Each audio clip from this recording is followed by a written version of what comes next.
All right. Hello, everybody. Welcome again to another day of this beautiful, powerful summit of becoming superconductors of love. So I'm here with Chris Skidmore today, and I'm super excited. We're going to bring in a different layer to things. um, and yes, so first of all, if you're not familiar with Chris, probably a lot of you are, but Chris is a wonderful being, and he is an astrologer, a craniosacral therapist, and a psychotherapist, and he lives in Bali. And yeah, many things I could say, but that's some facts. And he has this wonderful podcast on the soul's terms where he weaves in mythology, a Greek mythology, astrology, soul thing, all of those things, yeah, and more. Super, super beautiful work. So as I've said in the previous videos for this summit, each of these days with our speaker, we have one speaker per day on purpose because it is as though what Cayelin has been saying is that it's as though each of these beautiful beings are coming as our speakers, and we're placing them like a sacred jewel, like a sacred gem in our sacred circle for this summit. And the real purpose of the whole entire thing, as you've of course heard us say many, many times now, is that we are here to collectively and individually hold space for the reality that we have the power and the ability and the opportunity to choose to be love in this moment, in this eclipse season, in this really powerful year. And another kind of longer view of where we're heading with it all, among other things. There's so many different cycles upon cycles upon cycles, but one big cycle we're in and we're heading toward the moment of is the Saturn-Neptune conjunction happening on February 20th, 2026, which is going to be at 0 degrees of Aries. And so you've probably heard me and lots of people talk about that moment. And so we all know it's going to be at 0 degrees of Aries, but Chris and I are today going to bring in this other layer of what's the bigger picture of where that is in the sky. And when we start to weave in more stories and myth and feelings, what does that bring into this particular sacred jewel of today and beyond, that Chris is here to shine. So, yay. Hi. Hello. Hi, everybody. Thanks for inviting me to the summit. And I'm very excited to be here. And, I think especially with this eclipse season, it gives us the opportunity to do what I love to do most and what we love to do most together, Martha, which is to really enter the dreaming and to sort of exit the intellect and enter the dreaming. Or maybe go on a little weaving in between those. So I guess what I would state at the beginning is the intention here is not so much to convey a bunch of information, like really listening into what we're going to go into today. What we're going to really focus on is to be entering the intersubjective reality of the deeper dreaming, the sensations, the images, things that might just kind of like arise as you listen in. And that's the beauty of the mythic and the dreaming world. And it's really there's a healing, there's a potent field of healing in that, in those frequencies of the deeper dreaming, what the ancient Greeks used to refer to as incubation, and and that incubation was to go down and deepen into those kind of cave-like places within the self. And it's funny because within astrology, we always know that we're talking about as above, so below, and we always get that as a theory. But then I wonder, as you go through today with us, if you can feel it as a reality that there's a whole sky inside of yourself. Yeah. That the places we're talking about in the sky are not in the sky. That's the great mystery, the great secret, right? And how could it be? I don't know how it could be. But just then, just before we got on the call and we were dropping in together, I could feel this section of the sky we were just staring at. I could feel it in my body, and I'm inviting that into the space as the really the invitation for our talk today, to feel to get a glimpse or an experience of the inner sky.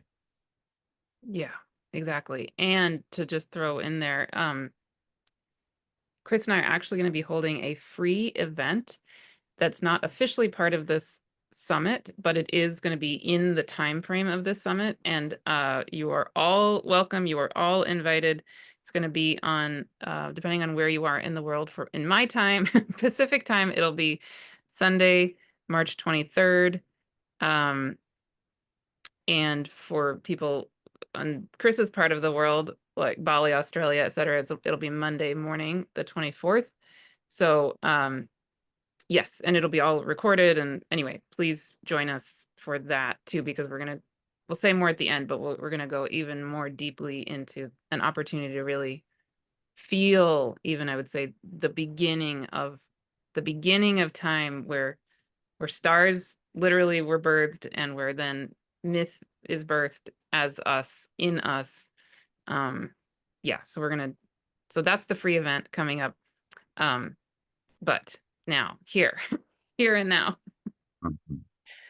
should I pull up the Saturn Neptune conjunction in the sky just to anchor it? Yeah, yeah. So yes, so we all, like I was saying, we all know that the Saturn Neptune conjunction on February 20th, 2026 is very, very significant, because those planets, don't come together that often, first of all, but also because it's going to be at 0 degrees of Aries, which is the starting point of the zodiac. So we all, like, we've talked about that many times. We know that's really, really big deal. But then when we look at, okay, where is 0 degrees of Aries in the sky? Here is what we see. Here is February 20th, 2026. So when you're watching this, it's, about 11 months from now. And and here's Saturn. And Neptune is with Saturn, but I'll just pull it up. There's Neptune with Saturn right there. Okay. So this is 0 degrees of Aries in terms of the seasonal sign, but in terms of where it is in the constellations, it's actually between the constellation of Cetus, the whale, and Pisces, the fish, under this fish of the 2 fish of Pisces. And then the constellation that fits right inside of the fish of Pisces is actually Pegasus. So, and this whole part of the sky goes together. So there's Pegasus right linked up with the constellation of Andromeda, and right next to Andromeda is Perseus. And so this whole part of the sky tells a big story. And actually, Chris and I, starting in April, are going to be hosting an entire 13-month Stars Speak course, and where we're going to go into these parts of the sky, in much, much bigger levels, if you're interested in that as well. So this is kind of like a taster, and then we're going to go much more deeply into that later. But starting with this, Chris, what arises when you see, okay, here's where Saturn and Neptune are going to be. We think of that as 0 degrees of Aries. Yes, that's true. And here's where they actually find themselves in the sky from our perspective on Earth. Yeah. That's an interesting terminology, Martha, that this is where they find themselves. And I wonder if this is where we find ourselves, like where the potential of us finding ourselves. And maybe you could bring that up again, and I'll get, if you're watching, there's a way to just there's a way to look at this as like, oh, that's lots of information. This is the sign. And there's a ways to really reflect it back to yourself, right? And this is a big part of the Perseus mythology, is actually reflection. Like if this is a reflection of something inside of yourself, and maybe you can zoom out a little. Yeah, zoom out and just like, this is what we're talking about, you know? I mean, sometimes you can see it 100 times, and in the 101st time you go like, oh my God, that is, you know, you kind of get it in theory. We learn all this astrology, we learn all these symbols, we learn all these gods and goddesses and myths and stories. And we can forget that, like, this is referencing something, you know. None of us are outside of this universe. So when we stare into the universe, we are staring into ourselves. When we stare at the sky, we're staring into our soul. And so imagine that these two beings, Saturn, the sort of like structures and the integrity, the central column of our experience, and Neptune, the wholeness of everything, are together at the 0 point of Aries in the tropical system. And Aries is the wellspring. So if you think about the spring coming up, that is Aries, right? So this kind of like something comes up from source and then goes out like this into the big rebirth point of the zodiac, and the rebirth point of our lives in a way. So somewhere down in there, in the deep dreaming, something's ready to emerge and to be reborn.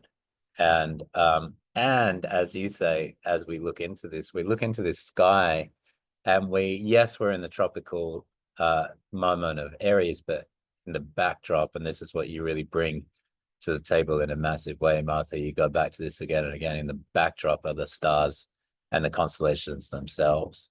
And if we can attune to the duality of meanings here, where yes, we're in Aries, but also Pisces is in the backdrop, and not just Pisces then, because once you bring in constellations, which is different than bringing in signs, it's a really good distinction to make between signs and constellations. That's why astrology could never be disproven, because it's invisible. We're talking about an invisible band in the sky. So you can't just say like, oh, that's not there though. It's like, yeah, we know it's not materially there. You know, that's not armed against astrology, right? Like we know that it's not materially there. It's a band of the actual zodiac signs, is a band of 12 signs. And yet the constellations that hover behind it, if you're going to bring them in, bring them in. And when you do bring them in, you get everything else we're seeing here, you know. And this is something that's a real passion project for Martha and I, where our paths sort of meet, is like the curiosity into like, what about all these others, you know, 88 constellations in the sky. In the days of Ptolemy, it was 48. So 40 more have come since those days, and it's mind-boggling, and that's a good thing. You know, it sort of puts a spanner in the works of your mind, and invites you down into the feeling of like, well, and that's what I would say to listeners and to people tuning in. Just stare at this for a little bit and let your dreaming mind take over. And I guess what I see is the relationship between Neptune and Saturn within that is like, if you can stay with the dreaming long enough, then a new form will manifest itself. And that's kind of like the faith piece of Neptune. You got to stay with that dreaming, because it's like so convoluted and contradictory and paradoxical in the Neptunian world. But if you stay with it long enough, something forms. And I think that to me is the image of Neptune and Saturn coming together, not just coming together anywhere, but coming together at 0 degrees of Aries, dancing with each other in between the Piscean everything and the Aries something, right? To dance between the everything and the something. Because we know that both of these things are essential to the experience of life on Earth, right? Like something is in the limitless possibilities, then an actual thing like a human being will be born into that, and then goes on its own very particular journey, and then eventually comes back to the oceanic, the never-ending possibilities of it all, and then can be born again. And that could be the story of life, or a chapter of life, or a relationship, or a career path, or you know, anything like that, because all of it will come into some kind of crescendo. and then it will eventually have to dissolve back into, you know, everything. We have to eventually let go. That's why Pisces is that last sign. It's a mutable sign. It's a water sign. So it's sort of like everything's trickling back to the ocean, but then also things can be born out of the ocean, you know. And I think there's a beauty to this, of a deep acceptance of the nature of like multiple different forms of reality, because I think Saturn rules the reality of the here, the material reality, and Neptune rules the reality of the oceanic. Um, the ability to hold both of those is really what we're being asked to do, I think, collectively.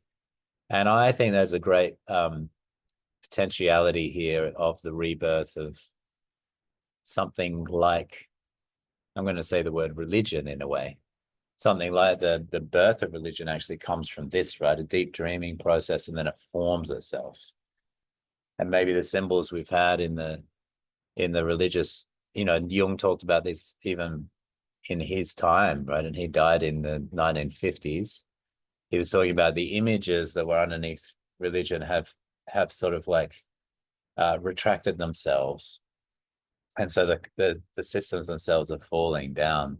But that's not the end of the story, right? That new things form as far as like images that really capture the soul and really pull us forward. New images that can form new ways of understanding the universe in a way, and therefore understanding ourselves. So that's what I think about when I think about this sky happening within this storyline, which we'll obviously talk about with, you know, one of the main elements of Pegasus is his involvement in Medusa. And Medusa, of course, is caught in the conflict between the oceanic of Poseidon and the more Saturnian consciousness of Athena. So Medusa herself is caught in between Neptune and Saturn, right? And so it's happening here in this part of the sky, and it's very meta in a way, in that the thing that's occurring there is somehow a reflection of what's occurring inside of ourselves. And we have this, you know, Neptunian consciousness, Piscean consciousness, and Poseidon or oceanic consciousness can by its nature be very overwhelming. You know, it can be just like a swamping of the senses. And so one of the ways to handle that is through Saturn. You know, Saturn helps us with that. It gives us a central column. It gives us some integrity. It gives us a sense of right and wrong, and you know, a sense of something in the middle to hold on to. If we hold on too tight to that, we're not going to get what the oceanic is trying to tell us.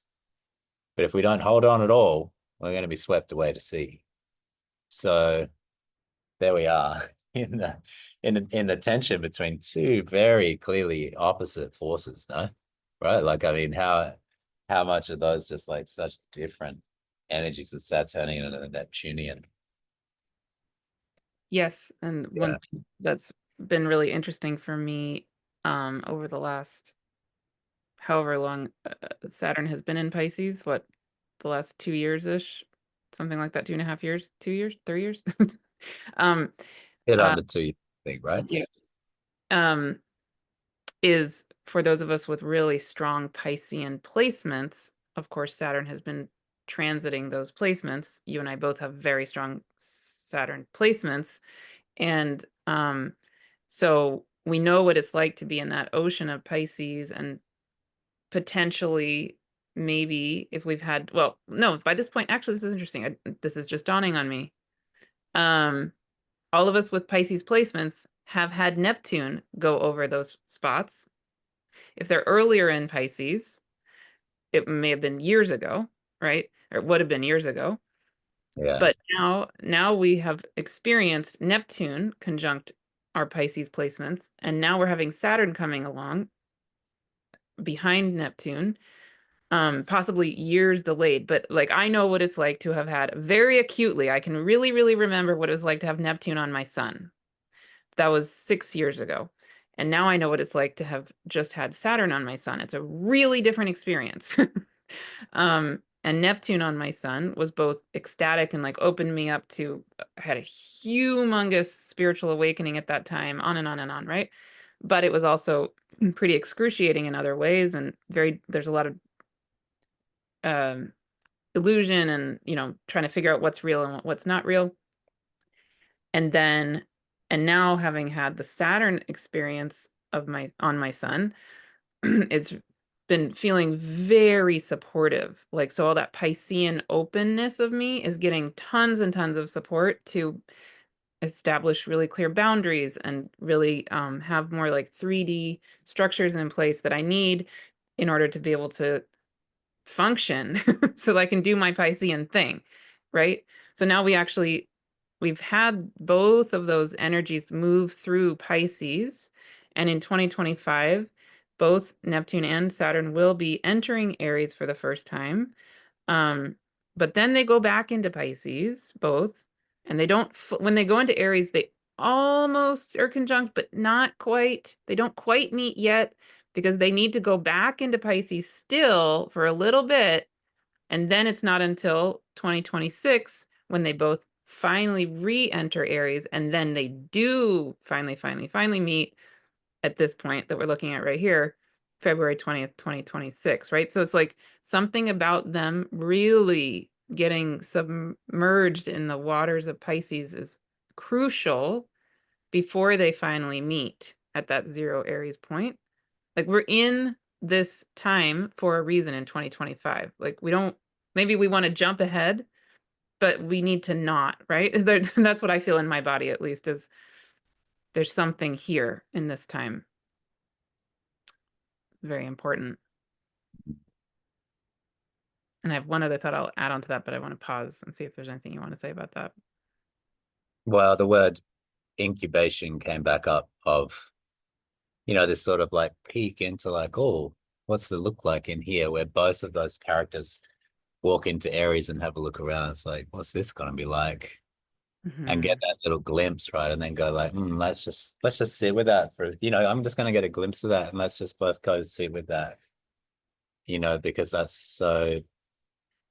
that's going to be really full on, right? And so it's kind of like if you got to glimpse, let's say you're in the womb and you got to glimpse without getting born, you got to glimpse what being born would be like, almost like a prophetic moment where you can see what's coming. And then you go back and you just process that. It's like, whoa, yeah, it's going to be quite a life, Yeah. I'm going to really enjoy being back here in the womb and just kind of like process some of those sense impressions of what this life is going to be. And both of them going back into Pisces together just to sit with that for a bit.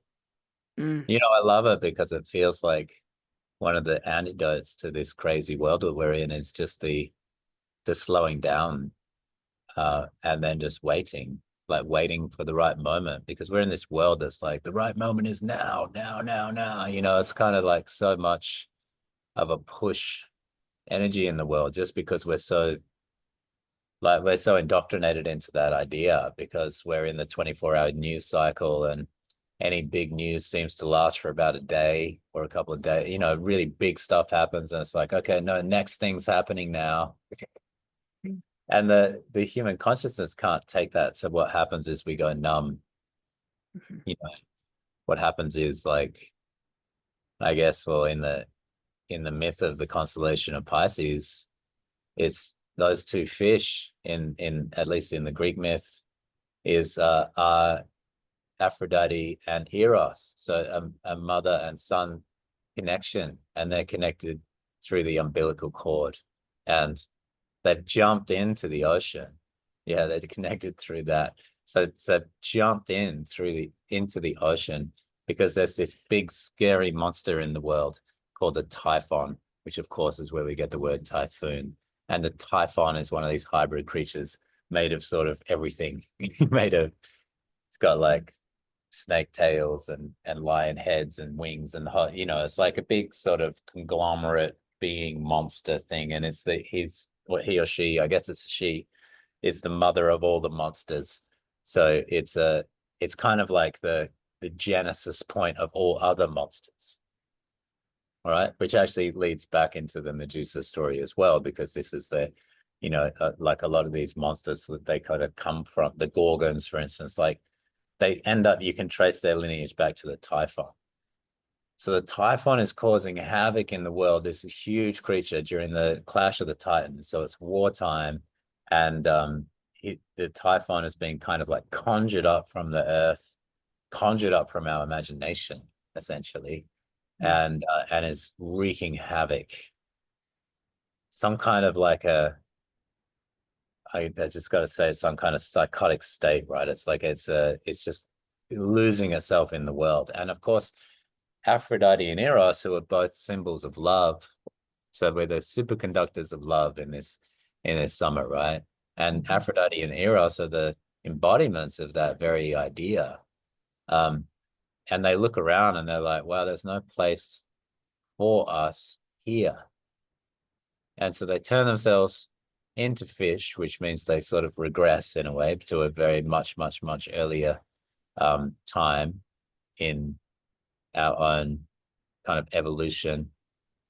They turn themselves into fish, they jump into the ocean, and they're connected through the umbilical cord, and they swim away. And they swim, specifically, they're swimming down into the deepest part of the ocean in order to avoid, essentially, the crazy Typhon activity going on in the upper world. And I think the thing about these fish and the thing about this experience of Piscean consciousness is like, how do we bridge the Aphrodite Eros of this swimming down, escape kind of into the fantasy realm with the Typhon activity going on in the world above? I think that's kind of like deep within Piscean consciousness is that very conundrum mythically posed to us on the intersubjective level of reality. How do we bridge those things? What I've just brought up here is March 1st, 2025 is the day that Venus is going retrograde. So by the time you see this, we're recording this on February 16th, 2025. But by the time everyone sees this, Venus will have gone retrograde here at 10 degrees of Aries in terms of the seasonal sign, right? But still, I just want to point out, like, all these things happening in this month of March 2025 are still, they're happening when, even if we're talking about things happening in Aries, are still happening in the constellation of Pisces, right under Pegasus. So it's still the same part of the sky happening with all. So Venus is going retrograde right there. Mercury is going retrograde right there. The eventual Saturn Neptune conjunction next year will happen more like right here, not precisely there, but 9 degrees earlier, but still, I mean, yeah, so it's still the same part of the sky. So Martha, Venus is going to then retrograde back into Pisces. Yeah. And what's interesting is that Venus is going to go direct conjunct Saturn in Pisces. Oh my gosh. Yeah. Wow. Mm-hmm. But Venus And is sort of like giving us a little glimpse, isn't she, already? Mercury too. Mercury also. Yeah. Yeah, okay. And what's also fascinating, we actually talk about it in the conversation for the summit with Gary Caton, is in that one we dive into the Mercury retrograde. And what I noticed as we were doing that video was that Mercury is conjunct. Okay, so on March 29th, we have the solar eclipse at 9 degrees of Aries, which is also, again, the same point where Venus and Mercury are going retrograde.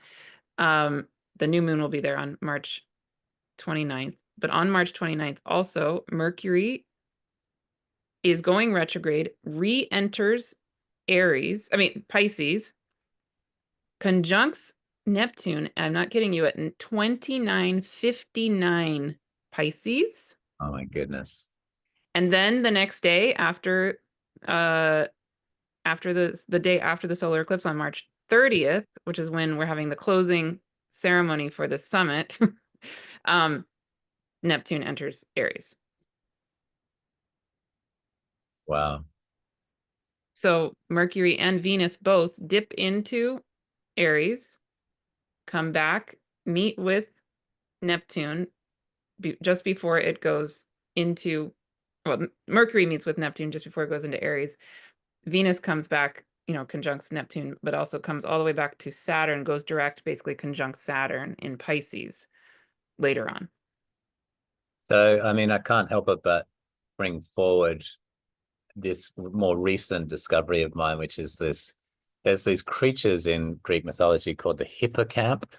Yeah. And those who know the anatomy will, or neuroscience will go like hippocamp, right? Because the hippocampus is a very critical part of the brain that is like the bridging between the worlds, actually. Like that's how the hippocampus actually works. It's like bridging the unconscious to the conscious effectively. There's lots more we can say about the hippocampus, but the hippocamp, see the word hippo, even though we understand that as hippopotamus, but the word hippo in Greek means horse. So actually the hippocamp was a hybrid horse-fish creature that were the heralds of Poseidon, aka Neptune. So you can imagine them swimming forward while Neptune's like got his chariot in the sea, right? And swimming forward in front are these horse fish beings called the hippocamp, who are essentially kind of like the spirit animals of the Neptunian, Mm, right? And mm. so the creatures are bridging creatures in a sense. They're moving, they're in the same way as these smaller, more local planets to our neighborhood of the Earth, like Venus and Mercury, uh, are sort of, they're like the hippocamp. They're the hippocampi, I think is their plural. They're heralding in a sense, right? They're acting as heralds. They're saying, "Hey, Neptune is coming." They go And they're ahead. going and yeah, like this. And then they come back, right? Because they literally retrograde because they want to come back to Neptune because they want to be close to Neptune right now. Because they like being around Neptune right now. They like being around the Poseidon energy. And they're like, yes, this in a sense, I'm picturing them saying, like, yes, this is the energy that the world needs. The world has gone into some kind of a trance state, which is brought on by an overdoing of the rational, an overdoing of the intellect.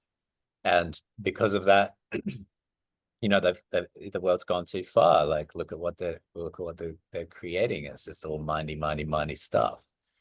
And if anyone wants to challenge anything in the world, they have to be super mindy in order to do it. And so Venus and Mercury are coming forward and back and saying, like, yeah, we want to be near Neptune right now. Neptune's Mm. like headlining this story at the moment, because it's coming to the end of its, I think it's 186 or something like that, or 165 or something year orbit of the sun. We've never been conscious of Neptune when it's finished its cycle before.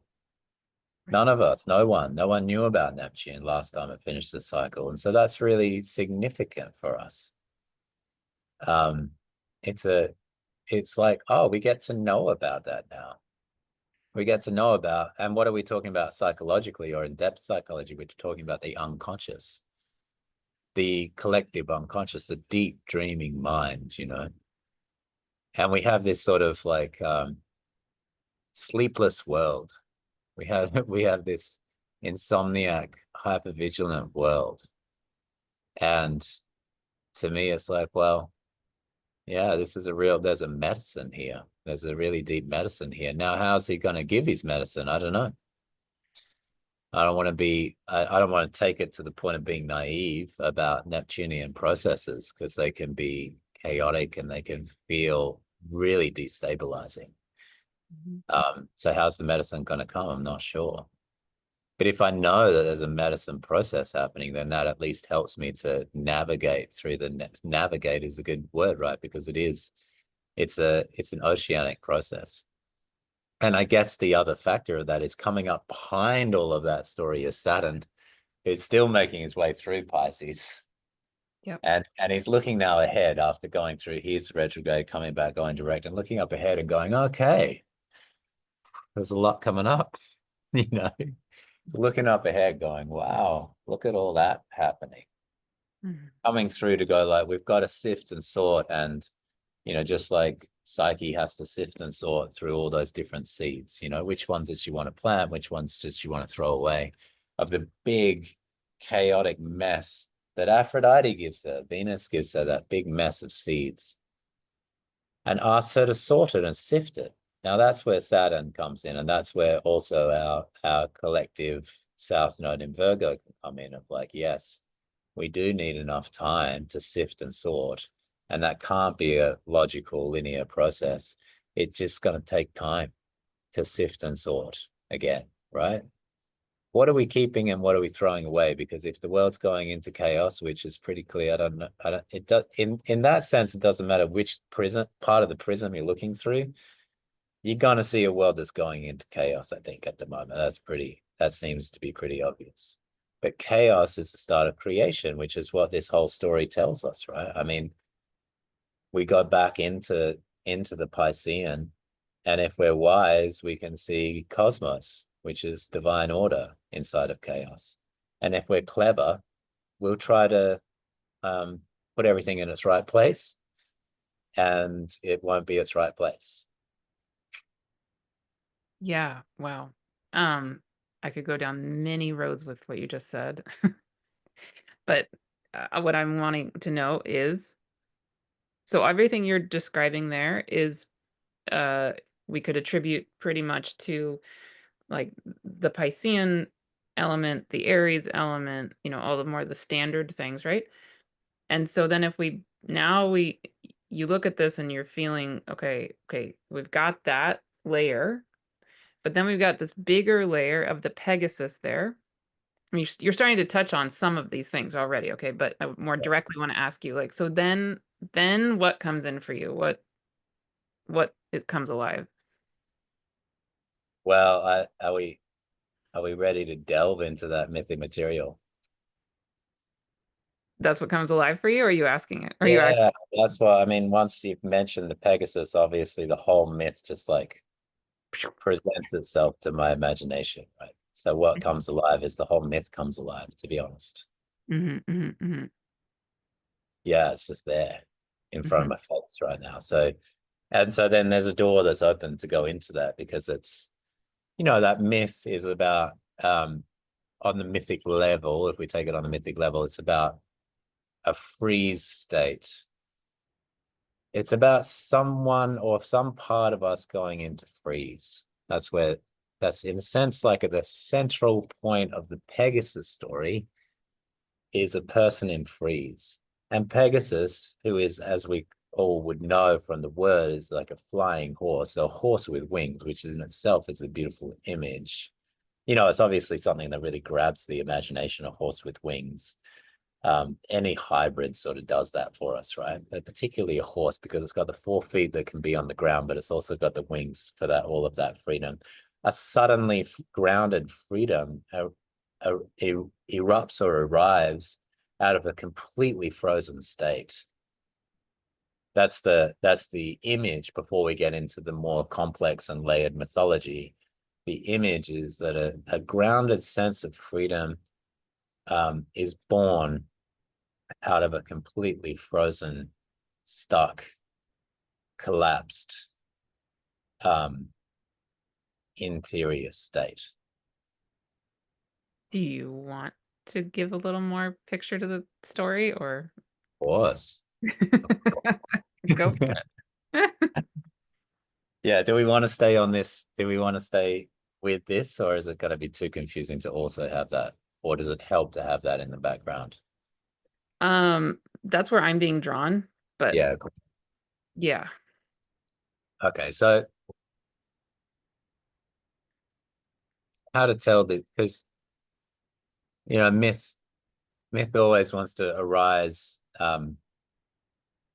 into the moment and be told specifically to what we're exploring in a way because myth in itself is very amorphous and it can fit into anything we're trying to get into, but myth is particularly useful I've found for referring to things that we experience in the inner world, but creating a little bit of separation from them, but then also making them give them the sense of something universal. So it's very deeply personal, the things that we feel.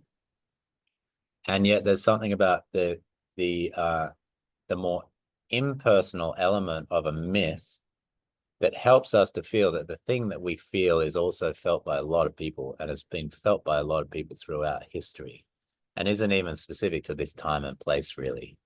That the experiences that go on are really a timeless universal experience. And that's the somatic level of myth that I'm very deeply interested in. So this story of Medusa, I want the invitation to be to listen from that angle, to listen from that place of that this is referencing a sort of a universal interior somatic experience that Medusa goes through. Like imagine it as a dream that your body might conjure for yourself, something along those lines that we're trying to say. Exactly it. Yeah, like a dream. And I like the word conjure. In fact, in German, the word that we know as fairy tales is Zaubermärchen, which I know I haven't said right, but I'll give it my best. And a Zaubermärchen is actually best translated as a kind of a conjuring. One of my German clients, I was talking to her about this, and she's like, it's more of a conjuring story. Mm. And I'm like, that's amazing. So it conjures things from the unconscious, right? It's a spell in a way. But it's a spell that it really helps you get in touch with something in the deep interior world.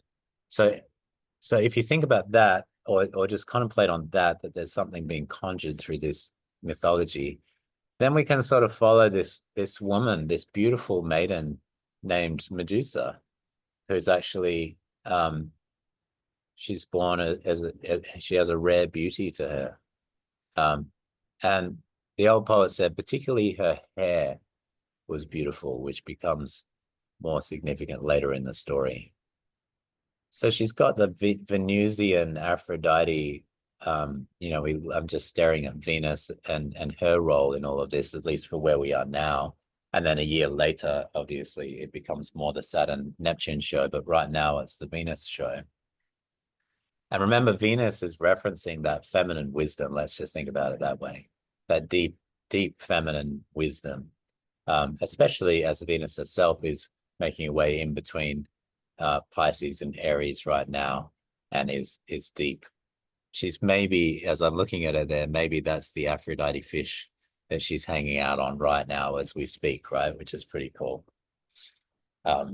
With her son Eros. So Medusa's, yeah, she's endowed with the real gift of beauty, a real deep innocence.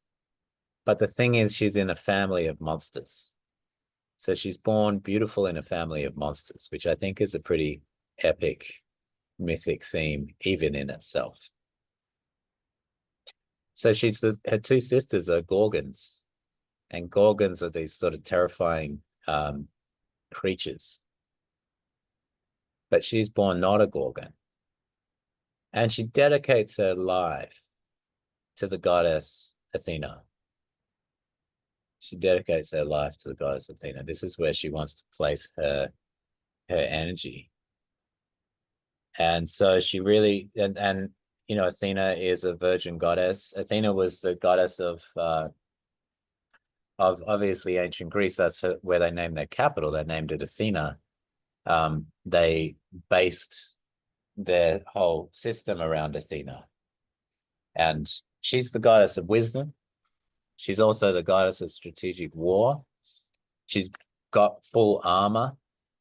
She was born out of Zeus's head.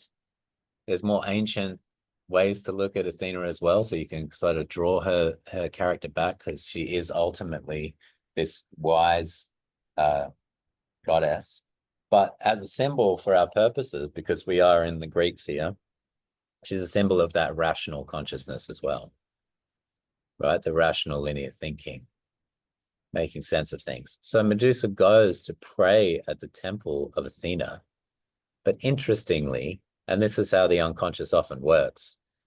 As much as she's going to pray to the goddess of rational wisdom, she goes not to, she could go up to the Acropolis, which is up on the hill there, far away from the ocean. If you've ever been to Athens, you can see the ocean from up there. And you're completely safe from anything oceanic, but she doesn't go there. She goes down to the ocean and she prays to Athena's temple in a cave by the ocean.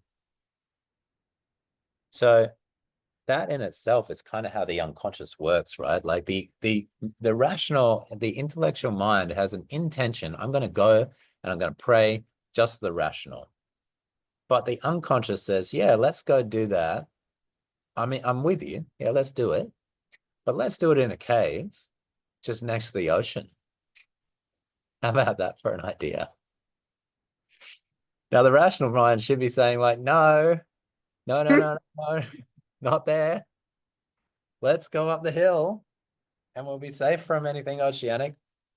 But it doesn't, right?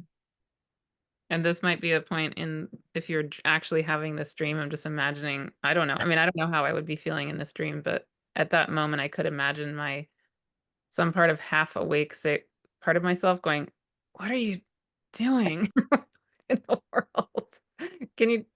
Why don't you just stop?" And then another part of me being really curious. Well, nah, let me just play this out. Yeah, yeah. Okay, so let's play it out. Keep going. Let's play it out. But that's the approach, right? What Martha said is exactly that's the approach. Like, if I'm having this dream, just think about you having this dream and you're like, what are you doing? No, no, no. And then another part going like, I'm interested. I want to know. I want to know. And so Mhm. there she is. Her back is to the ocean and she's facing the temple of she's facing the altar of Athena. This is how I always picture it, right? Her back is faced to the ocean. And she's fronting up to Athena, praying in her temple. And if this is your dream, at this point, how do you feel? Right? If this is your dream, at this point, how do you feel? I'll ask you as kind of like the avatar for the audience. But I feel scared and still curious and intrigued because a part of me knows it's just a dream, quote yeah, unquote. Yeah. yeah, beautifully said. Like, it's scary, but I'm in a dream world. So in some ways, because I'm in a dream world, I'm sort of protected in the sense that I'm in the fantasy. And Mhm. the things that are happening in here are not real. They're not literal. And I want to just really remember that and remember that and remember that. It's like the ultimate remembering. This is not literal. It's not literal. It's not literal. It's a dream. It's a dream. It's a dream. Um, but we already know, like, if you are in this dream, you already know something bad has to happen now, right? Like, if you're the dreamer, you're like, you made the choice in the dream, a choice not to go up to the Pantheon. You made the choice to go to the cave. So as she's facing, Wait, can I uh, pause here for one yeah, second? Yeah, because yeah, what I'm feeling in that moment, in that choice moment, is on the one hand, I know that I'm making the choice that's probably irrational and maybe I will regret. But I'm making that choice because I can feel some deep calling, kind of like in Nana hearing the call from the underworld, right? Like I'm choosing to go down into that cave by the ocean because my soul knows I have to. I can't not do it. yeah. So it's actually in a way like if I'm just feeling it in my body, I actually feel excited and good at the same time. I'm scared. Mm. Yeah. Yeah, yeah. So Yeah. the Greeks had a word katabasis, which is the journey down, Mm. and that's what this is, right? Like, you understand, you could go up, So if we think about it in dream language, like, yeah, I could go up. I could go up to the Pantheon up there, to the Parthenon, and I'd be safe there for sure. But that wouldn't be a satisfying dream. It wouldn't be a memorable dream. And And again, so, it's yeah, sorry, kind of like when we were just doing the astrology 101 course together and you and I talked a lot in that course about when you get to Scorpio, if we just skip from Libra to Sagittarius, the Sagittarius will not work. Right? Can't If you skip, fly. what'd you say? Can't fly. Can't fly. And here we are, another flying horse. Well, Pegasus is to me, Oh, Pegasus is Sagittarian in that sense, and Medusa ends up being quite Scorpionic. But we're borrowing from Scorpio, aren't we? And because myths allow us to do that, and we're realizing that it's also here in the Pisces to Aries as well. right. The Oh. themes the themes fit, and I think they'll always fit because it's water to fire. So it may also fit in Cancer to Leo. If we were to kind of go and hang out there for a while, we could also see this, right? We have to go deep to go high. We have to. Otherwise, what? What happens if we fly, we try to fly with the fire without having gone deep in the water? What happens? What happens? A lot of different things actually, like, and there are myths referencing it, like Icarus and Phaeton are characters that fly before they're ready, and they Right. haven't gone down at all, right? Those Yeah. characters haven't gone down. Yeah. Icarus maybe because he spent time in the labyrinth, but he's still just a boy. Hmm. Phaeton never went down. He just thought the world was against him. And so he just tried to prove to the world that he's big and strong and he can do it. And Right. Phaeton drives his father's sun chariot. Helios is his father, drives his father's sun chariot and almost destroys the world. Right. Almost completely destroys the world in doing so. Right. Or you can say another way to put this is, super, super simply is if we don't do the shadow work, guess what happens? We see it Yeah. all right now. We're seeing it. We are. Yeah, guess what? I mean, what do we imagine might happen? So then in this dream, Medusa's willing to, she knows, let's just take Medusa's story and take a bit of a wider lens of it. She knows she's born in a family of Gorgons. Her two sisters are Gorgons. She knows she's at this risk of going to this place. If she goes down, she might start to see the monstrous, right? But then again, if she doesn't go down, if she just stays up, there's something that's going to be deeply dissatisfying. She's going to be pulled to what her unconscious is going to pull her towards that cave, right? And so the choice moment in the end, it looks like a silly choice, you know, bad decision. But actually, you can feel the necessity. And as you say with Inanna, like Melanie put it so well. I can't remember, it was a while ago when we had that video, but it's like she attunes herself to the call of the underworld, something like that, right? She tunes her ear or something like that, turns her ear to the underworld, and it calls her. And that's the same for Medusa. It's called her. But she still thinks that the rational is going to be her savior down there, Athena. Hmm. Athena. Turns out not quite.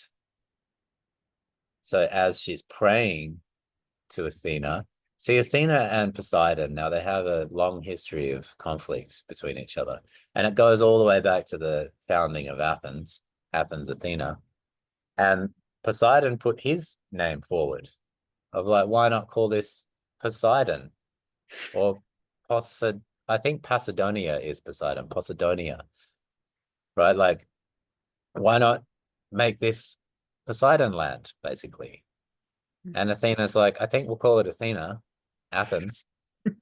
And he's like, no. And so they both offer gifts. And so what happens? Well, Athena brings the olive tree. And the Greeks are like, whoa, beautiful tree, and the olives, the comfort, and olive oil and olives. It just like speaks to the Greeks people's imagination. They're like, yes, this is amazing. So then they go to Poseidon. It's like, what do you got? And he has this spring come up in the middle of the town, right? But it's salt water.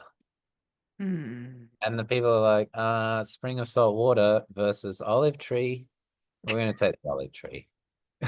Sorry, Poseidon. But Poseidon, it shows he's not really related, is he? Mhm. He hasn't really related himself to the people. He Hmm. spends so much time in the ocean that when he comes, he's like, they'll love salt water. I love salt water. Who wouldn't love salt? It's the best thing. It's the best thing in the world. And when the Athenians, which, as per their name, they don't want a spring of salt water. They have the whole ocean there. There's really nothing for them. Like salt water in the middle of the town, in the middle of the city, no thanks. So there's a history between these two, which is actually to say in psychological terms, there's a history, isn't there, between your conscious process and your unconscious process. The Mm-hmm. things you think you want and the things you actually want, Mm-hmm. right? The things you think you need and the things you actually need. What I think I should do with my life and what I end up doing with my life. Mm-hmm. You know, I'm thinking about, we have these similar paths, but what I thought I wanted to do with my life was to go and become an economist and a marketing executive or something, some vague vision like that. So I went and got that degree. And then, you know, Very rational. very Very. rational. Made sense. My parents were like, yes, that Yeah. makes sense. And Mm-hmm. everybody said, yes, Chris, Mm-hmm. go and get that degree and go and do that thing. Right? Now, of course, what came over me once I'd finished that is I had a very big Neptune transit that really was this Medusa story, right? I got overwhelmed and overcome by, and in beautiful ways, and also super destructive, crazy ways as well. It was my Yeah. my major Neptune transit actually when Neptune was on my sun when I left social work and came to doing what I'm doing now. Wow. Fascinating. Yeah. Mm-hmm. So in a way, like let's think about this story as like, let's not think Athena is good or and Poseidon bad or the other way around. Like just try to be with this story as far as like, yeah, they're both very necessary. And in the sense of what we're talking about in this talk is like, well, Neptune is obviously Poseidon. And for the purposes of our talk, Saturn would be Athena. Mm. And we are being invited into the tension, and where you need to go on an individual level depends on you and your story, and to a certain extent it depends on your chart, but it 100% depends on your soul. And I don't know if you're too rigid and need to loosen up, or if you're too loose and need to strengthen up, or I don't know where you are at personally because I can't know that. And that's one of the challenges, right? When we're doing this kind of thing, we're speaking into a big field, and in that field, there's going to be all these subjects, all these subjective, um, all these people that are just feeling this of like, well, what do you need? I don't know. I don't know if you And, need. Yeah, go on. yeah. And of course, we might need one or the other in any given moment, in any given situation. We might be highly Neptunian over here in this part of our life, and 5 minutes later, we're way too Saturnian over here. And right, yeah. So there's not even a Exactly. moment. Yeah, Yeah, we're all. exactly. So we're just kind of laying out the map in a way.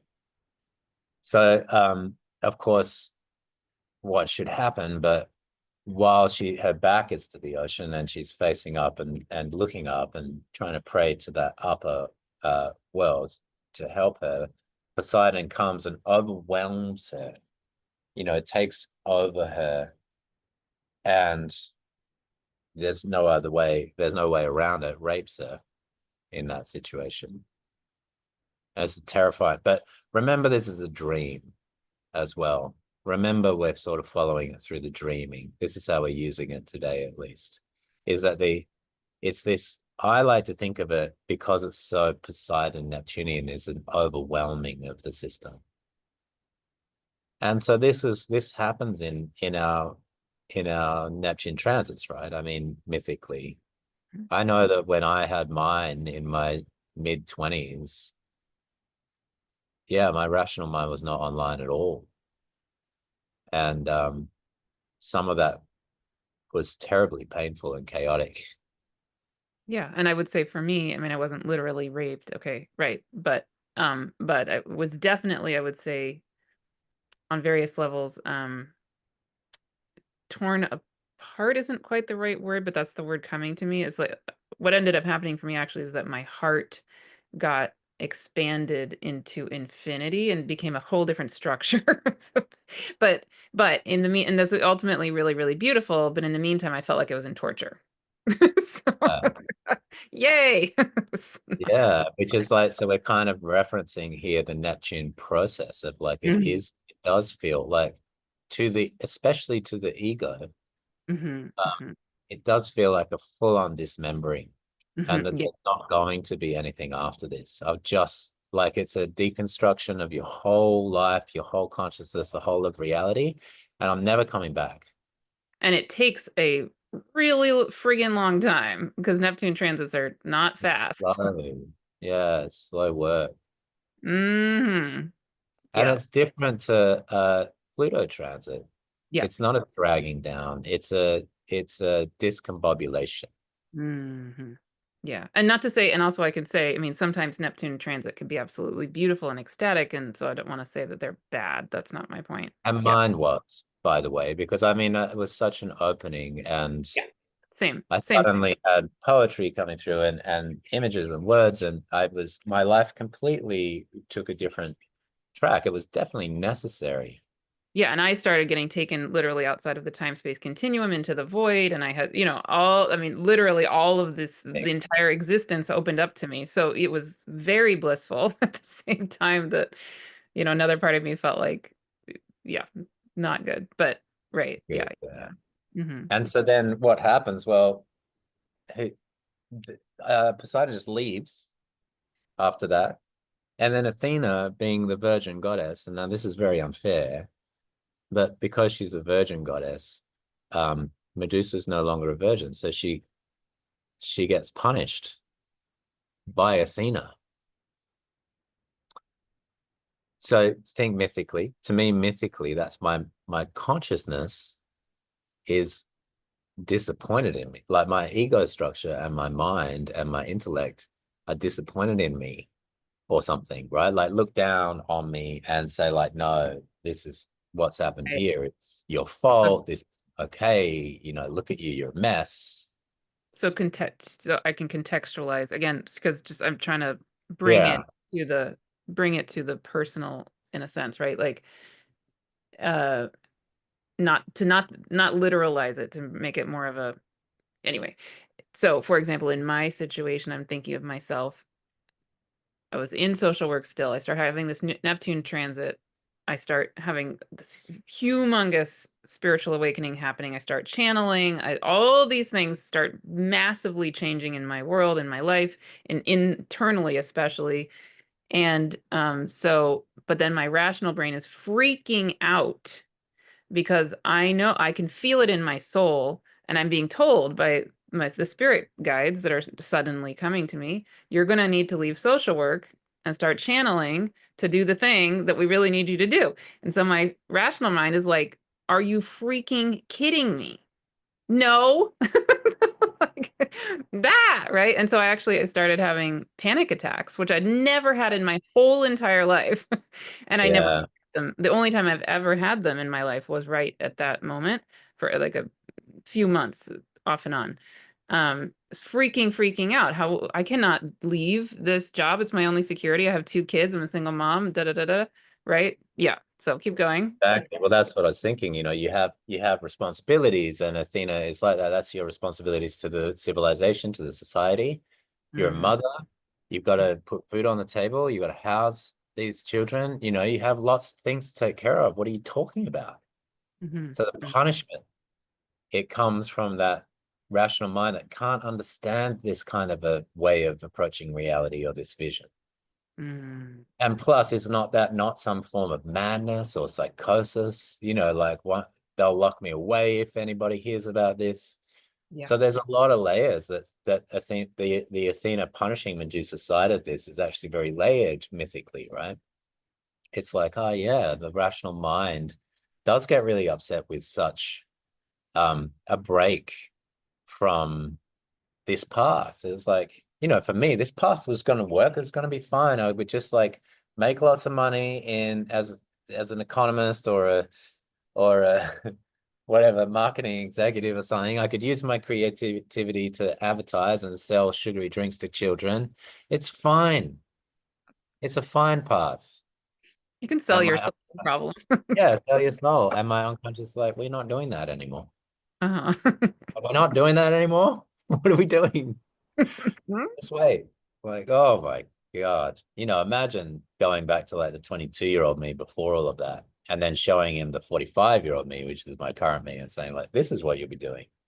Like Yeah. this is what you'll be Yeah. doing. I'll be Yeah. like, no. Yeah. Pre this Neptune transit, if you showed me now to that person, I don't even think I'd be able to conceive of it, actually, for real. And it wasn't Yeah, that long ago. It was yeah, when I was right. 30s, or no, early 40s, something like, anyway, late 30s, early 40s. Yeah. And I'm 47, right? So it's not, yeah. But I actually don't think I would have had the capacity to imagine it, which is really interesting. To imagine it. Mm-hmm. So, which is to say, the word imagine is image, right? You don't have an image for it, so you can't grow into it. Wow. Right. But your unconscious already does hold an image for it, which is what the guides are saying. They're like, actually, we do have an image for it. You just don't have it yet. You'll Yeah. get it. Yeah. Trust us. And it's like, trust you.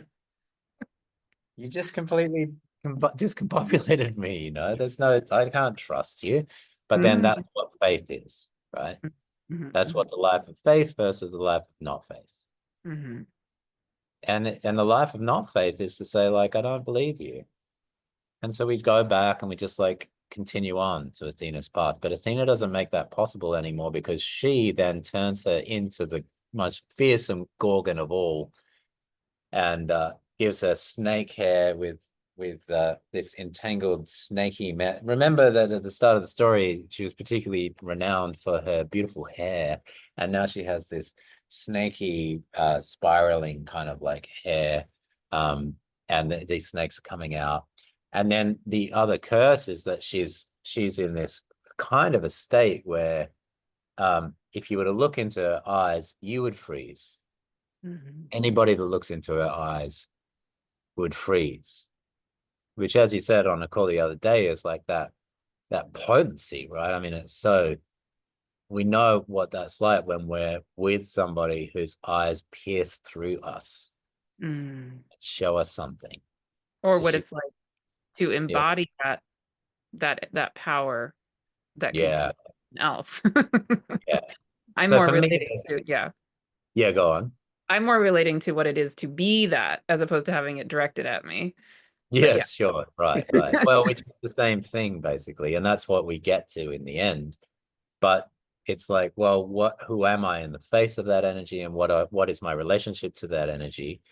And of course, this myth comes at a time when the feminine has been has dropped a little bit in it, well, quite a lot, right? Like it's no longer the matriarchy, it's no longer the celebration of the feminine. So the feminine has to come back through some other kind of a way. So I think there's a reference point here to a really powerful feminine force that I feel like it's really important to remember and include that side of the feminine in our understanding of femininity in general, right? Because there's a potency and a power there, but in its state, it's kind of like being exiled, and so it's coming up back. He's coming back up through the unconscious, which means it's coming back in its monstrous form. That's just classical Jungian in psychology. Whatever archetype gets exiled is going to try to come back, and it's going to come back in a monstrous or demonic form. Well, and for the record, I mean, I've told you this. I have in my Goddesses Speak book, I channeled Medusa among many other quote unquote dark goddesses. I totally love the dark goddesses. They're my Yeah. favorite. My own Yeah. Venus on my south node in my eighth house, right? So, yeah, for me, actually, when I let myself really, really fully re-become Medusa, I love it. It feels like ecstasy in a certain, not to be destructive in the sense of chaotic destruction, but to remember, literally remember that potency you're talking about, that intensity, that whatever that is. Like that, yeah, I need that in as part of my being. Like it is part of who we are. And right, it's gotten pushed away. So there's something about letting it fully come back into being that actually feels incredibly medicinal, healing, needed. And maybe that's the invitation at this point, is for people to feel, if you can, like, what is it like to embody the Medusa energy? Yeah. And this is really classic process work, not just like when you're working with dreams. It's like the invitation is there to really get into the archetypes of your dream and the characters of your dream, like play them out, walk around as them, feel them all come all the way through your body, because that's the only way you can actually draw back towards yourself Yeah. things that have been exiled, things that are, in process terms, it's like we have a primary identity and a secondary identity. So in this, you know, the primary identity for Medusa is that she's rational, sensible, logical. She can figure things out. She's like she has a sound mind, and her secondary process is this whole dark feminine thing. So she is an embodiment of that through this dreaming process, right? And she becomes this Gorgon. And then there she is. That's her cave now. And then many and many, many brave knights come to try to save her, and they end up as statues littered across her cave. Stone statues, because anybody that looks at her turns to stone. So there's a lot of these egoic, heroic humans, men, that come in. They're like, I'll save you, but stone. Turn to stone, turn to stone, turn to stone. And we could pause the stream anywhere, right? And it's Yeah. like, what is it? What is that to be one of those soldiers who gets turned to stone or whatever, right? Like, we could pause at any moment, just freeze the freezing moment, literally. And Freeze. Freeze into the freeze. yeah, exactly. And anyway, and that's part of what we're going to be doing in the star course, is really like pausing at these moments, because we're going to have 3 months with this part of the sky, for example, right? So it's So like, that feels yeah. really, that feels really nice, to have that time to Mhm. explore the sky, and Mhm. to keep wandering around in here. So that's the kind of time that we don't have right now.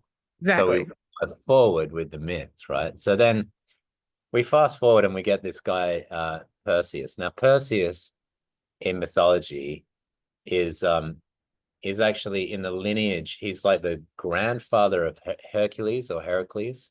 So he's an earlier generation of hero than the heroes that came later, like Theseus and Hercules and these kinds of heroes. Perseus is like up from there. He's like an ancestor of the great heroes that we know about. So he's a very early hero. And essentially, like all heroes, he's faced with a lot of adversity. And there's a king in this land that, I can't remember the details of this, but basically he thinks that Perseus is a threat to him somehow. And so in order to get rid of him, he sends him on a mission, and he tells him to go, he has to sort of bring back the head of Medusa. Just knowing that that will mean that he's he's just going to become another statue in the cave, basically. And I just want to point out for people, so one of the stars that we're going to really be with in the star course actually is Algol, who is part of the Perseus constellation right here, and and is supposedly the eye of Medusa. So as you're talking, I just want to point that out right here. There you Oh, go. interesting. Alcohol is the eye of Medusa. Amazing. So off he goes on his big heroic quest, right? I mean, Perseus is a hero. He's not thinking too much about it. But funnily enough, it's Athena that stops him on the way, right? So Athena is an interesting character in this, because in the one sense, she was the one that Medusa is celebrating. Then she punishes Medusa, but now she's going to help this process for some reason, right? Now she's actually going to assist. So I kind of like this movement of the intellect. At the one point, it's like we celebrate the intellect, then the intellect punishes us for some reason, and then tries to help us again, right? Like three-phase. Celebrate it, then we get too big, our heads get too big, we get too much in our mind, too stuck. So that's us being punished by it. Mm. But then the third phase is not to be done with the intellect. Yeah. You know, I think that's a really important point here. It's like, you know, yes, our story is going to be an off with the head story, which means like we don't want to get trapped into the intellect. But then can we use the intellect as one of our tools and not have it use us, right? Because in some ways, what this Saturn Neptune thing is trying to help us with, of like, can you be Saturnian and Neptunian? Can you have like those? Can you be both of those things? And Mm. not in a way where one stops the other, not in a way like Medusa, where she's torn between. She's betwixt and between these two archetypes. So she's stuck. And it's like, yeah, that's going to happen. But then there's another phase, you know, he can come out of that. So he gets stopped on the way and he's given these tools. And this is just straight up like, as a craniosacral somatic therapist, these tools are just like really helpful tools to have. And the gods give them to Perseus, right? So here's Mm. the three things that he's given. One is Hermes comes along. Hermes or Mercury wants to help, and there's Mercury also involved in all of this story, right? Mhm. And Hermes comes and gives him his winged sandals, gives him the winged sandals. So that's interesting. So we have tool number one, winged sandals, right? I'll name them and then we can sort of like drift through them a little bit. Number two, Hades or Pluto comes along and gives him the helmet, his helmet of invisibility. So if needed, he can go invisible. And if needed, he can come back to visibility again. It's a classic motif, right? It's like the cloak of invisibility, the ability to go. Like if you ask someone, what would be your best, like most wanted superpower? A lot of people would say invisibility, the ability to go invisible. So that's two. And then most importantly, I suppose, well, for this story, is Athena gives him a shield that is also a mirror. So Athena gives him a shield that's also a mirror shield. So we have Hermes' winged sandals. We have the helmet of invisibility from Hades, god of the underworld.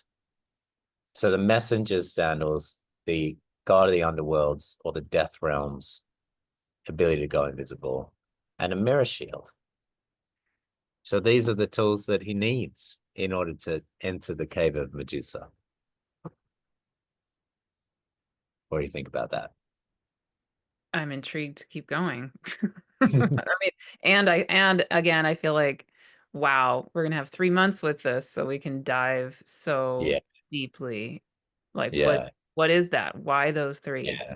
You know? Like, Each yeah. one of them is very specific and very particular to dream into, but just as a little like, I guess to give a little bit of extra breadcrumbs, I suppose, is that I think about the Mercury's or Hermes's winged sandals as like the ability to think on your toes, you know, the ability to keep moving, not get stuck anywhere. You're going to have to be swift with this, right? You're going to have to move, keep moving.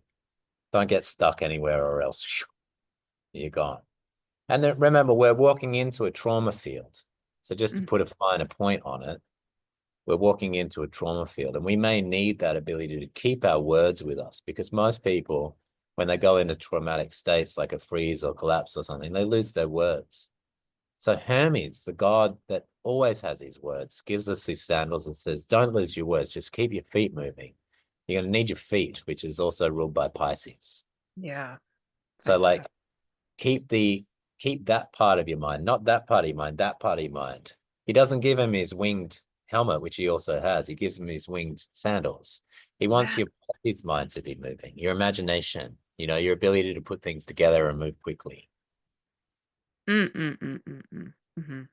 And then the helmet of invisibility, I've always felt is like, yeah, you need that sometimes. You need to be able to kind of like go deep, like stay with the death realm, stay with the perspective that you can get from going. And as you said, is the draw to the underworld, right? Now he has something from the underworld, an ability from the underworld, which is like I kind of think that this part is like go slow, it's okay, like the fast feet, but then also go slow with your mind. Don't let your mind get sped up. And at any point you can disappear and you can come back, it's okay.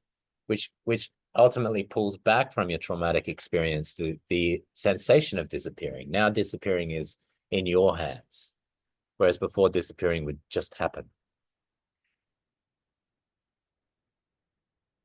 And then this image that's very Libran of the mirror shield Mm. is like such a fun image, isn't it? I mean, it's Oh, like so much you can I'm do. suddenly, yeah, suddenly like literally like months worth of things are jumping out at me. Just to, I'll just say this really, really quick. Wow. Okay, so there, okay, to say this in a very nutshell, teeny tiny nutshell, we get very upset at Perseus. We're about to get very upset at Perseus because what he's about to Yeah, do, right? yeah, And then I'm thinking, huh, the mirror is such an ultimate, of course, image or metaphor of projection, right? Like, yeah, yeah. why are we going to get mad? Okay, yes, keep going, keep going, keep going. Mhm, mhm, But we go in with the mirror shield. Now, obviously, then in order to enter, he looks into the mirror so that he can see Medusa's face while not looking directly at her. A lot of our trauma in this life, for most of us, is relational. And when we look at the person that we feel is monstrous in our lives, we free. And what Perseus is able to do, and this is really the key image that it was like a few years of sitting with this before I recognized it, is that when he looks in the mirror, he sees the monster. So he sees mm. the monster in the mirror. He's, Haha. he's able to see his own monster in the other. Wow. Wow. Wow. And Wow. Wow. Wow. Oh my in God. which case he does the ultimate shadow work is he retrieves his own monster from the dynamic. Whoa. Okay. Mm. And then off with the head. So yes, we're gonna stay mythic because Mm. there's many, many, many, many stories where there's an off with the head moment. Mm. And off with the head is a sense of like, okay, and not like this stuckness, right? We think about it mythically. If we think about it literally, then Perseus is an abuser and he's Mhm. killing, that you could go down that path. And if you want to go down that path, go down that path. But don't forget about that mirror shield, as you said. Don't forget about we're in the story with a mirror shield. But mythically, when the head comes off, the flow starts again. And especially in this story, because when Medusa's head comes off, a few very important things happen. But one that's very specific to our talk today is what's born out of her body is the Pegasus. Yes. Fully formed, born out of the body, a sense of grounded freedom is born once we lose our heads, because we are all Medusa in this story, and we are all needing to lose our head. We're all Perseus. We're all All Medusa. Yeah. Perseus too. We're Mhm. all everybody. It's a Mhm. dream. Yeah. And the ability to lose one's head and then come back into the flow is like such a liberating force that it deserves the image of the Pegasus. It's that important, right? It And deserves it. I need to point out who is the father of Pegasus because Medusa was quote unquote raped, right? So, Yes, so the father exactly. of Pegasus is actually Poseidon. Yes, Very important there. Yeah. very important. So Pegasus is the child of um, Poseidon and Medusa, as Martha says. And the other, his twin, is Yeah. this creature called the Chrysaor, who has a flaming sword. Also a beautiful image, right? Yeah. There's so much there. I literally can't wait to do that. Just even the twin of Pegasus in Yeah, in in the Star Course. We don't have time for it right now, but oh, I can just I feel so much. Yes, keep going. Keep going. yeah, the Chrysaor with his flaming sword. It's like that level of discernment, that level of, this is when, if you're conscious and unconscious could be in this kind of relationship, the potentiality is the Pegasus and the Chrysaor as far as the flaming sword and a flying horse level of liberation. And if they're not in good relationship with each other, if they're pulling you apart, then you may go into freeze And if you do go into freeze, it's like, yes, that is understandable. That is an understand. You know, the myths say, like, yeah, right. There was something in the destiny of Medusa to go into that state. Given that first part of the story where she already has two Gorgon sisters, must have been on her mind that there was a potentiality here for her to become Gorgon at some point. So just to sort of capture all of that, the other things that happen is that that head becomes a part of Athena's shield, which means Medusa's head becomes integrated into the Athenian world, where now Athena's shield can freeze those others, right? She's now using that rather than it being an unconscious process. She now uses that and integrates that back into the Athenian. So she becomes very, in some ways, celebrated in the Athenian. And most of the times when you see Athena in the old statues and vases and things, vases, those kinds of things, you're going to see Medusa on the shield. And the other really important thing, I think, is that the blood of Medusa is given to Asclepius, the healer, the dream healer. And one side, the left side of the blood, is lethal and will kill you. And the right side will bring you back to life. So it's that potent. And sometimes I imagine just having those two vials and being like, well, which one was which again? You know, because it's like that. It's the homeopathy. It's like that the classic part of homeopathy is that a little bit of the poison is the medicine. And it's the same blood, right, running through. So we don't really know. Maybe we got those vials and we put them around. We don't know which ones, but we got to be kind of like at the start of this dream or myth. Like when you're in the dream, it's like, I need to go down to the cave, but I know I really shouldn't. It's kind of like, I know that the medicine is right next to the poison there, right? And I just want to point out that Asclepius becomes the constellation of Ophiuchus, and Ophiuchus is what is overlaying Scorpio Sagittarius, just like Pegasus is overlaying Aries Pisces, right? So it's just this interesting, yeah. Yeah. Hmm. Wow. Okay. So there is that link between the water to fire. Hmm. Definitely Pisces to Aries and Scorpio to Sagittarius have this rhyming component to them, or a you know, like a rhythmic element to them.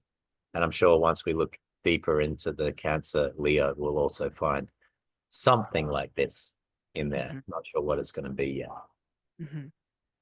So that's the in the end, to me, this is a medicine story. And it has these deep layers and these deep layers of um the somatic, that are very useful. And I want to say that because, of course, there's lots of ways to read stories like this. There's lots of ways to work with the material. You and I have decided as our way into these stories to read them as dreams and to feel into them as dreams. And that's our decision. And in a way, that's like the depth psychology approach. And to me, it feels like that's how to get the deepest medicine out of it. Now, however people want to use the story, I'm also totally open to using it any other way, right? As long as the story is just returned back to the ocean in a sense, right? The story in the end has to be able to be used however it wants to be used. And I think what's more important for us is that if you treat it like a dream, where are you in that dream? Where do you get pulled in that dream? What's interesting to you? Where are you stuck? What has a big charge to you?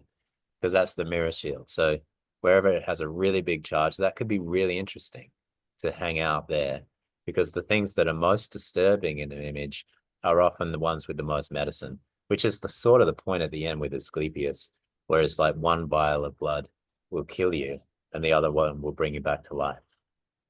It's just a way to rhyme that story forward in a sense, right? What are we willing to look into and what are we not willing to look into? When are we a bit like Medusa and we just want to go up the hill It's like, I know I'm sort of drawn down there to that cave that's a little too close to the unconscious. So I think I'll go up to the top of Pantheon there, where I'm going to be safe.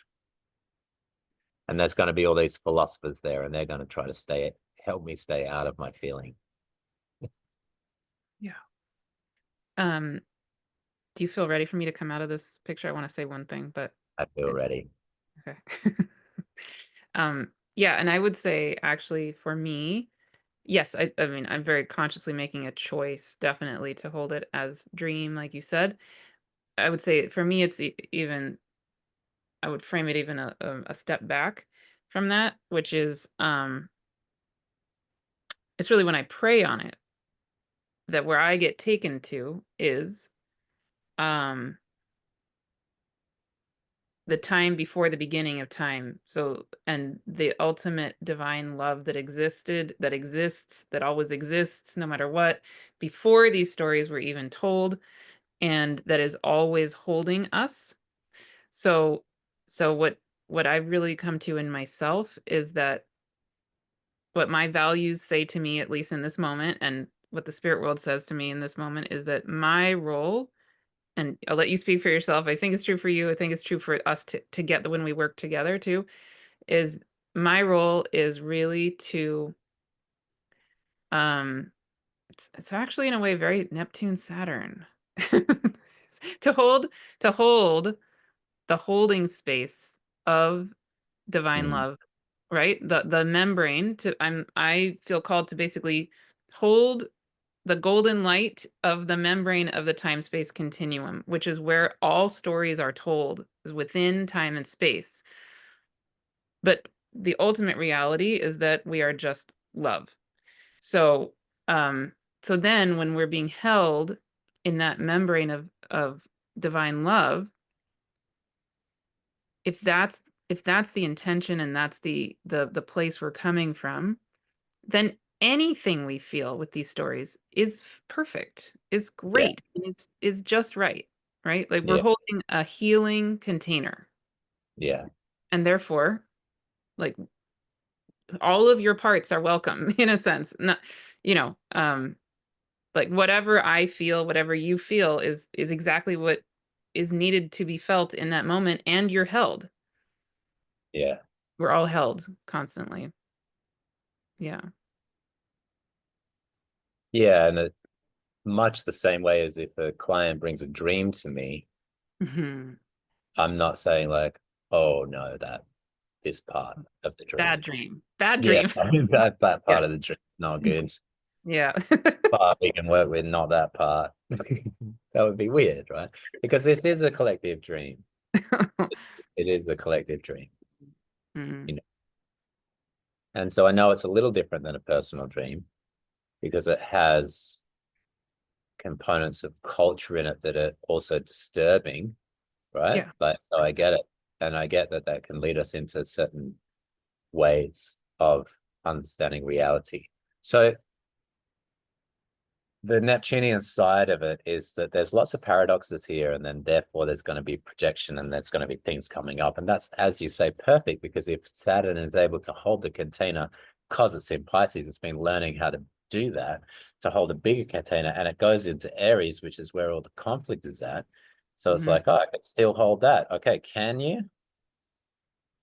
Can you? Right?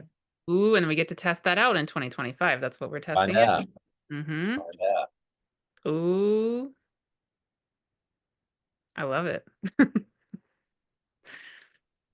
So Amazing. yeah, for me, I would say as my final piece is like, when you find a story that really resonates for you and you really get that it really speaks to you, go back and forth over it again and again and again. Find the little places, stop in little nooks and crannies of the story. Spend a lot of time in there. Don't rush. Just hang out.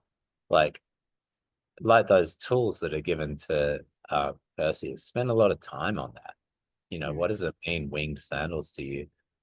Because that can lead in, because that symbol is so rich and has so much potency to it. You can take you into all of Hermes' stories. His freedom from shame.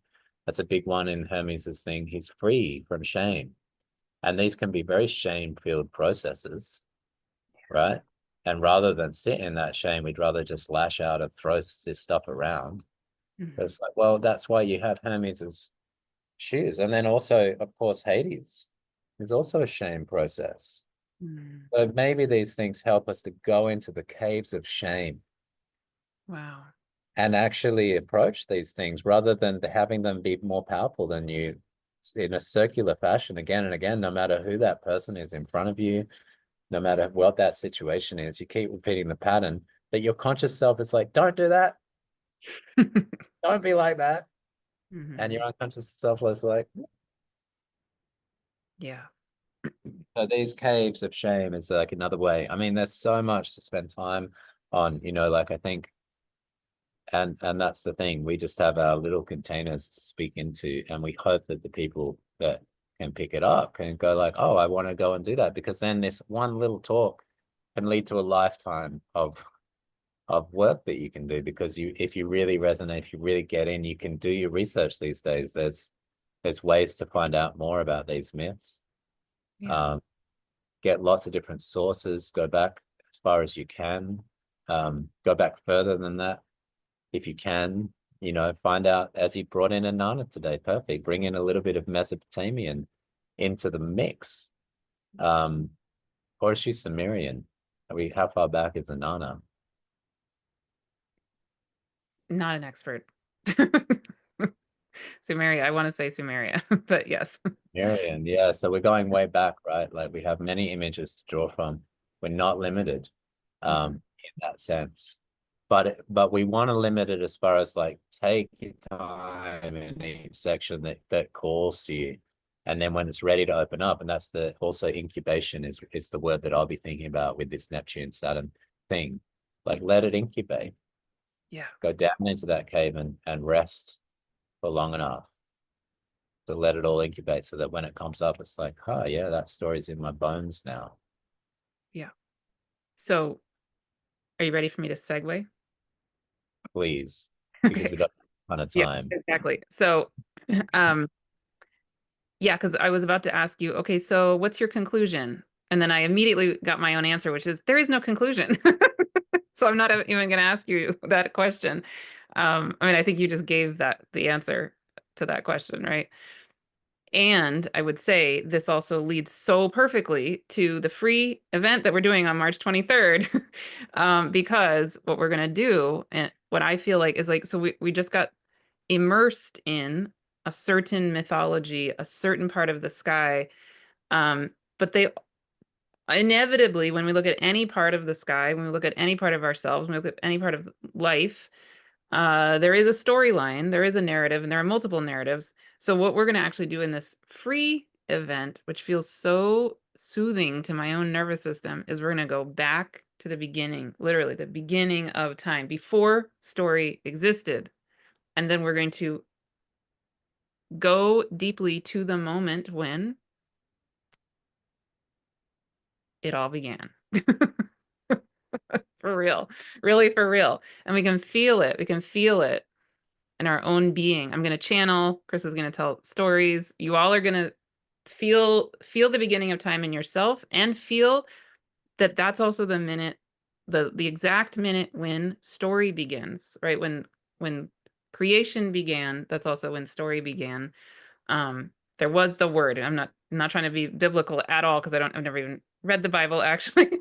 but but right, we know that saying. And yeah, so we're gonna, in this free event, essentially we're gonna go all the way back, all the way back, all the way back to the original still point of existence at the moment of the big breath, the big bang.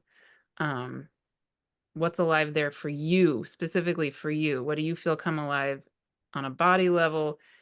What then emerges? We're going to hold space for then the original myth to emerge from you, because there's no one right original myth, right? And so we're going to be in that space together.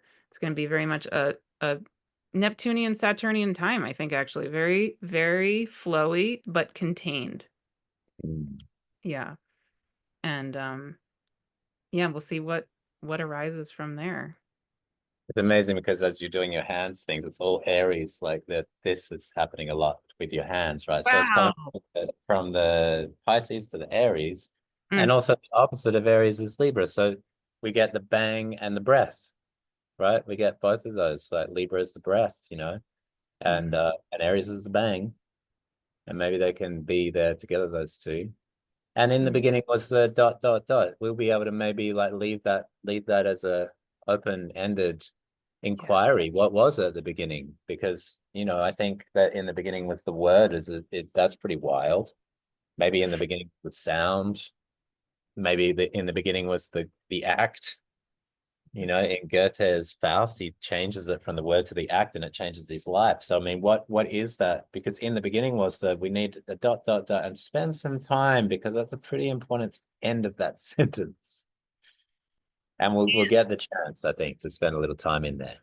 Exactly. And it's all like coming full circle because in the beginning, okay, well, where is that Saturn Neptune conjunction going to happen? At 0 degrees of Aries, at the very beginning of the zodiac, right? But we're in 2025, we're in this time where they're still steeping in the Piscean waters and they're going to touch into that 0 Aries point, but then they're going to go back. So, well, in the beginning will be what? Well, it's us. Like we are it. Right? So it feels so actually, oh my God, I'm getting chills. It feels so crucial that we do take a moment collectively, individually and collectively, to take a really big step back and go, wait a second. We're in the moment before the beginning of time right now. We are Yeah. always, in a sense, right? So, okay, so let's let it start again. And something you've just sparked up in me is like maybe the question is like before the beginning was the incubation, right? Yes. What Mm, happened before the beginning? So then maybe that's the invitation now because this video is going out into the now and mhm, we know about this February 20th, 2026 moment. So mm. we have a nice chunk of time here. We have a whole where the sun's going to go all the way around. Um, yeah. Yeah, exactly. So, yes. So in terms of the moment of now for this particular day of this summit, um, we just leave you with this jewel of all of this. I don't even Awesome. want to try to encapsulate Uh, it. And yeah. but then part two, really, come on March 23rd or sign up for the recording or both. Um, and we'll go back before the beginning of time all together. Yeah. Come see us there. It's free anyway. Why not? And we'll be there. We'll be there. Yay. All right. Fun. Thank you, Thanks, thank you, Laura. thank you, Thank you Chris. for having me onto the summit. Thanks for all of these summities out there. And And hope it all goes beautifully. thank you. And for anybody who hasn't followed Chris on the Soul's Terms on his podcast, go to onthesoulsterms.com. It's there. It's beautiful. Chris does many, many beautiful things. um, and we'll see you March 23rd, 24th. See you Yay. then. Bye.